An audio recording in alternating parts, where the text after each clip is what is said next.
I was 52, divorced, and convinced love had quietly packed its bags and left my life years ago.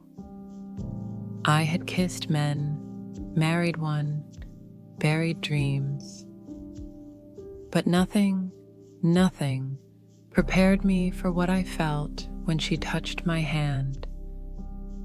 I thought it was just wine, or maybe loneliness, but when she leaned in, eyes trembling, lips trembling, and kissed me, soft, slow, deliberate, my entire world cracked open. And in that moment, I knew I'd never go back. I never thought my life would begin at 52. I had already checked the boxes: marriage, motherhood, divorce. I'd buried my youth somewhere between PTA meetings and learning to sleep alone again. Love, I told myself, was a past tense. Something I had tried, something that had tried me. Until her. Her name was Claire. She walked into my book club like a summer storm, unexpected, electric, impossible to ignore. She wasn't loud. She didn't try to own the room. But she was the room. Every laugh seemed brighter when she was in it. Every silence more comfortable. Every sentence she read from a novel sounded like a poem meant for one person. And that person, slowly but surely, became me. It started with casual things, sharing rides home, texting about books, jokes that no one else got. But then came the lingering touches, the extra seconds when our eyes locked, the way she always chose the seat beside mine, even when there were others available. I told myself it was harmless. I was straight, had always been straight. My ex-husband was proof, my adult children, the wedding album collecting dust in the attic. But the truth was that I'd never felt what Claire made me feel. Not with any man, not even close. One Friday evening, the group canceled last minute. Just the two of us remained, curled up on my couch with glasses of red wine and a storm tapping gently at the windows. She looked at me differently that night, like she saw through the polite version of me, the smiling, well-behaved, invisible widow of her own story. She leaned in, not too close, but close enough. "You always smell like lavender," she said softly. I laughed nervously. "It's my night cream. Then I want to buy 100 jars of it." The room fell silent. I remember my heart racing, not with fear, with something far more dangerous: hope. I looked at her, she looked at me, and the air between us became something thick, holy, forbidden. "Claire," I whispered, half warning, half inviting. "Can I kiss you?" she asked. And I didn't say yes, I just didn't move. She leaned in, softly, slowly, like a question she already knew the answer to. and her lips touched mine, and everything changed. It wasn't fireworks. It wasn't dramatic. It was a quiet explosion, a hush that screamed truth. My body trembled, not from shock, but from recognition. Like my skin, my heart, my soul had waited decades to finally feel this exact moment. When the kiss ended, she pulled back. Not far, just enough to look me in the eyes and say, "You don't have to say anything." But I did. I said, "Why does this feel like the beginning of me?"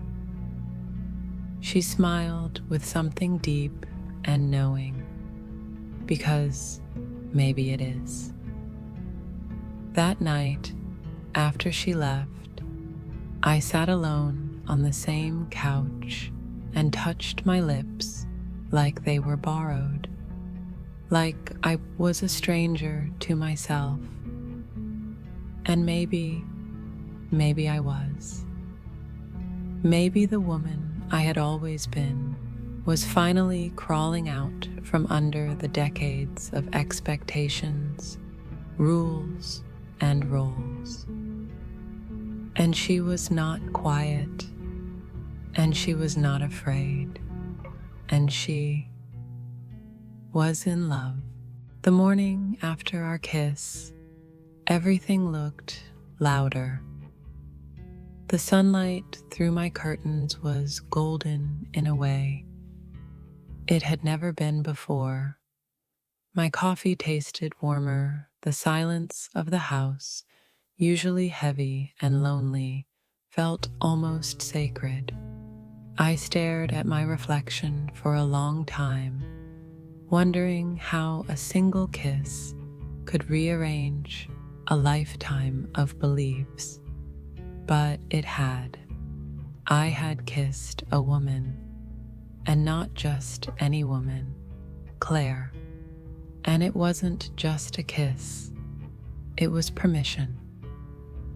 But the permission came with 1,000 questions buzzing in my brain.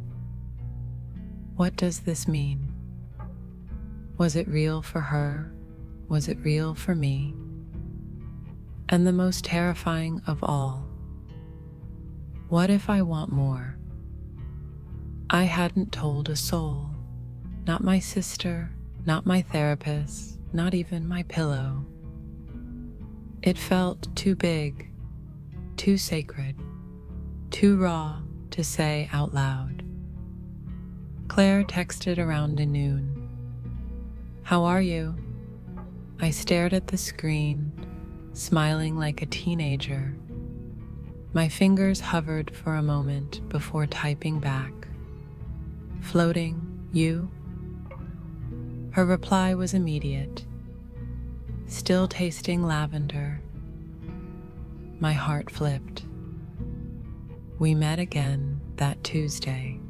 Same couch, same wine. But this time, the silence between us wasn't charged. It was comfortable.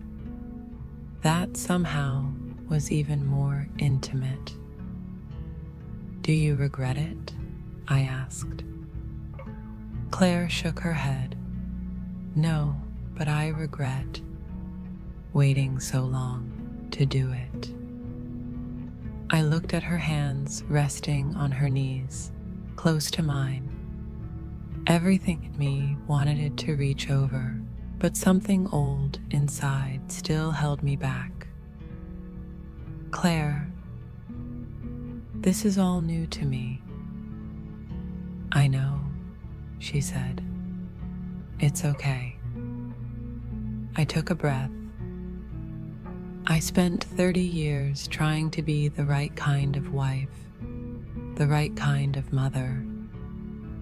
I don't know if I know how to be this. Her eyes softened. you don't have to know how to be. You just have to let yourself be. That night, we didn't kiss, but she held my hand as we watched a movie. Just like that, fingers woven together like it was the most natural thing in the world. And it felt right. Over the next few weeks, we carved out a quiet little space for ourselves. It wasn't defined. There were no labels. But there was a rhythm, a tenderness, a spark that never faded. Yet I still hadn't told anyone. Not because I was ashamed, but because I was terrified of what it would unlock. People had a script for me. For the 52-year-old divorcee with grown kids, falling in love with a woman wasn't in that script, especially when that woman was younger, radiant, and free in all the ways I had never let myself be. And then came the dinner, a friend's birthday. A dozen women gathered in a loud, cheerful restaurant. Claire was invited too, though no one knew our truth. We sat across from each other, our feet touched beneath the table. We didn't say a word about it, but in every glance, every smile, I could feel it. This was real. After dessert, someone asked loudly, "So Claire, are you seeing anyone?" She glanced at me, then smiled. Maybe. I laughed, too hard, too fast. And they all turned toward me. I felt my face flush, like I was 16 again. I realized in that moment that no matter how old we get, some rules still beg to be broken. And maybe, just maybe, breaking them is how we finally set ourselves free. I started keeping secrets from myself long before I kept them from anyone else. That's something I realized one morning while washing the dishes. I picked up a teacup, and there it was, a faint pink smudge of lipstick on the rim. Not mine, Claire's, from 2 nights ago. A simple detail, but it stopped me cold. I didn't wipe it off. Instead, I stood there for a long moment, fingers resting on the porcelain, heart pulsing with the quiet chaos of it all. I wasn't just in something, I was becoming something. Or maybe I was finally allowing myself to be the woman I had silenced for decades. Claire was the first person to ever kiss me, like I was delicate and dangerous at the same time. Like she wanted to learn my whole language, scars, sighs, and all. And every time she did, I came undone a little more. We never labeled what we were. She didn't push, I didn't ask. But we moved through each other's lives like we belonged there. She left notes in my books. She folded my cardigans when I left them, thrown over chairs. She brought candles that smelled like fig and sandalwood. And once, she fell asleep on my shoulder while we listened to Ella Fitzgerald. But there was always a clock ticking in the background, because I hadn't told my daughter. Her name is Lauren. She's 26, brilliant, driven, living in another city, always asking me if I'm getting out more. She knows my loneliness, but she doesn't know my truth. Not yet. I wanted to tell her. I needed to. But how do you start a sentence like that? Hi, honey. I kissed a woman, and now I can't stop thinking about her. I thought I had time until Lauren called on a Friday morning with a tone in her voice I hadn't heard in a while. Hey, Mom. Surprise. I'm coming home for the weekend. Panic, joy, terror, all of it. Claire was supposed to come over that night. I texted her, change of plans, Lauren's coming home. I haven't told her, I'm sorry. Her reply was simple, you don't owe me anything. I'll be here when you're ready. But I wanted her there, more than anything. And that's when it hit me. I didn't want to hide anymore. That night, as Lauren unpacked in her childhood room, I walked outside and called Claire. Do you want to come over? I want you to meet her. There was a pause, then, are you sure? No, I whispered, but I'm tired of lying, even to myself. Claire came, no makeup, just her, in a soft gray sweater and those same old boots I loved. When I opened the door, I almost cried from how right it felt. Lauren raised her eyebrows when she saw her. You remember Claire from book club, I said, too quickly. She nodded. Sure. Hi. Claire smiled.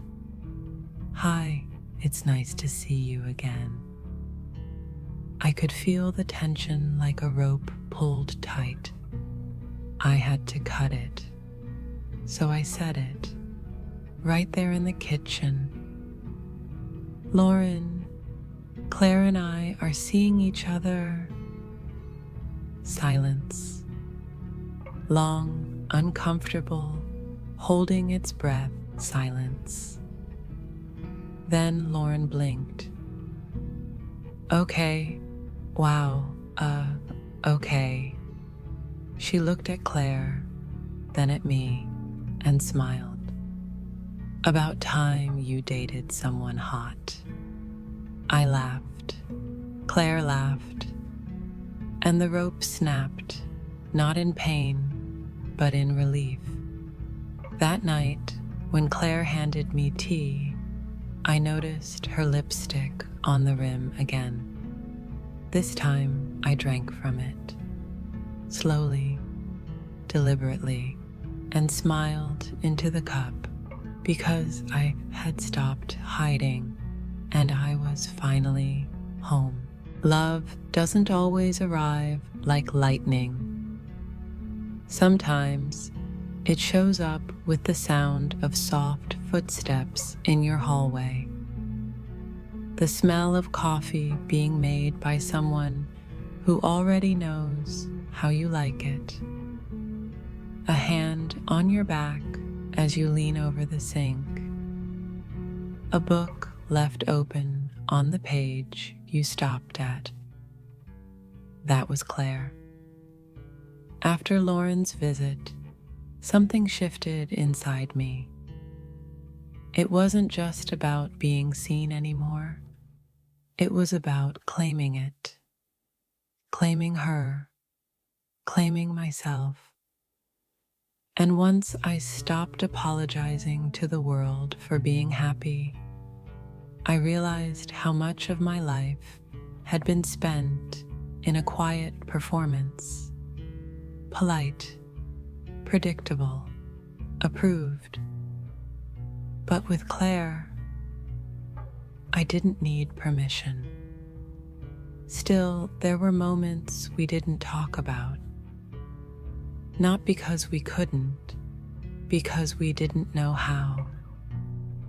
One of them happened the night we stayed at her place for the first time. Her apartment was smaller than mine, but warmer. String lights, a window seat, a cat named June who ignored me like a teenager.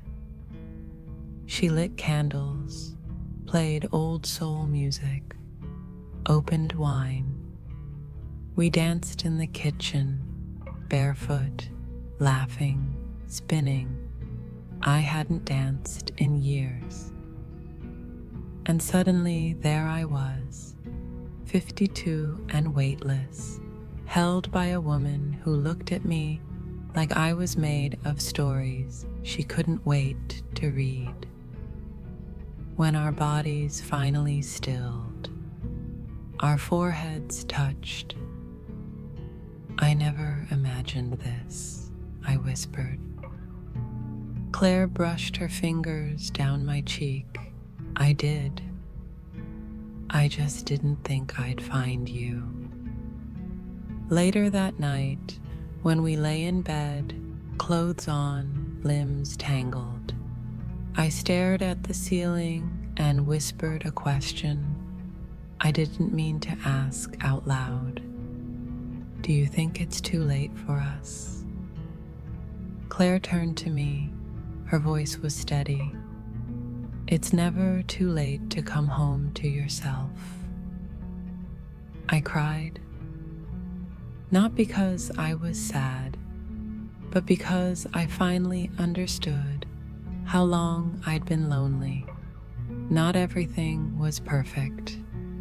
There were still looks in the grocery store when we held hands, still comments from old acquaintances who didn't know how to talk to the new me.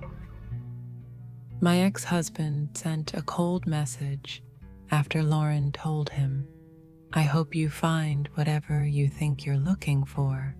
I didn't reply because I had, and yet I hadn't said "I love you" yet. Neither had she, not because it wasn't there, but because it was too there, too big, too fragile, and we both knew that once it was spoken, there would be no turning back. One evening, as we sat watching the sky turn orange behind the trees, she rested her head on my shoulder and whispered, "Do you ever miss who you were before?" I didn't answer right away. I thought about the woman I used to be, dutiful, numb, careful, respected, silent. "No," I finally said, "but sometimes I feel sorry for her." Claire nodded. We didn't say anything more that night. But as we went to bed, I kissed her slowly, deeply, with everything I couldn't yet say. And when I pulled away, her eyes were wet. I think she heard it anyway, because some "I love yous" live in hands, in breath, in pauses too full to speak through, and some kisses are louder than words. The first time I kissed Claire, the world went silent. The last time I kissed her, at least in this story, it didn't. It was a Saturday afternoon, a garden party hosted by one of the women from our old book club. I hadn't attended one of these in months, not since Claire and I became us. Back then, I wasn't ready. I still felt like I had to explain myself before I could be myself. But something had changed. I wasn't hiding anymore. So I wore the red linen dress Claire loved. She wore her soft blazer and the necklace I'd once said reminded me of moonlight. We arrived together, no explanations, no distance between us, just hand in hand. The looks came instantly, curious, polite, some supportive, others cautious.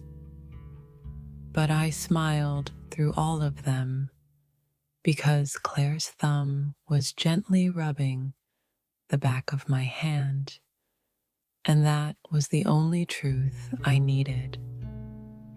After a while, someone brought out wine. A small group formed around us. We laughed, talked about books again, pretended we still cared what happened to fictional men in Russian novels. Then someone asked jokingly, "So, who's the romantic in the relationship?" I smiled. Claire turned to me. "I think we both are," I said, "but I'm learning from the best." She blushed. And that's when it happened. I didn't plan it. There was no dramatic music or slow motion breeze. I just leaned in and kissed her, softly, in front of everyone. In the middle of chatter and clinking glasses and roses in bloom, I kissed her like she was the first page of the rest of my life. And when I pulled away, she didn't say a word. She just looked at me like I'd rewritten the ending of a book she thought she already knew. A few women clapped softly. One smiled through tears. Someone whispered, "Finally." Later, as we walked home, she squeezed my hand.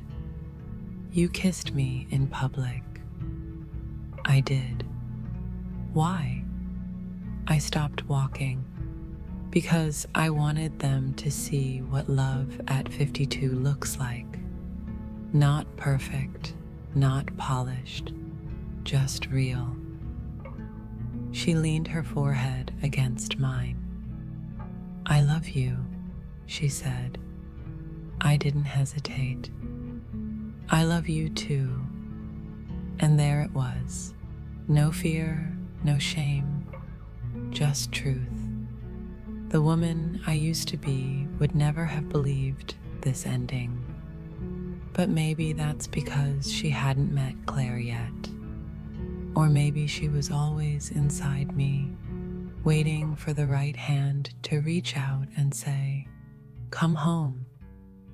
Now, when I wake up and make 2 cups of tea, there's always a pink smudge of lipstick on one of them. I don't wipe it off, because that little stain is proof that sometimes the greatest love stories begin when you finally decide to live your own. Love doesn't care about age. It just waits for the moment you're ready to feel it. If this story touched you, share it with someone who still believes love has a timeline, and leave a comment. Would you have kissed her in front of everyone?